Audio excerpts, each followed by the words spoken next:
आम्ही आज इथे रस्त्यावर मोसंबी फेकून सरकारचं जाहीर निषेध केलेला आहे की कारण की आता काही दिवसामध्ये दसरा येणार आहे, त्यानंतर दिवाळी येणार आहे आणि आमच्या जे अतिवृष्टीमध्ये छत्रपती संभाजीनगर जिल्ह्यामध्ये जे नुकसान झालेले आहे त्याला सरकारने लवकरात लवकर हेक्टरी फळबागाला 1 लाख रुपये अनुदान द्या, नसता आम्ही एकाही आमदाराला, खासदाराला, मंत्र्याला रस्त्यावर फिरून देणार नाही।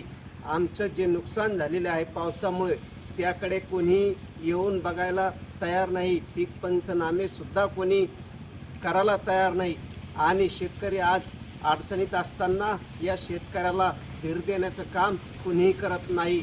एक तर वरून आसमानी संकट आणि त्यामध्ये सरकारचं सुलतानी संकट अशी परिस्थिती निर्माण झालेली आहे। तरी सरकारला कळकळीची विनंती आहे, त्यांनी दसरा व दिवाळीपूर्वी शेतकऱ्याच्या खात्यामध्ये हेक्टरी 1 लाख रुपये फळबागाचं अनुदान जमा करा, ही मायबाप सरकारला कळकळीची विनंती।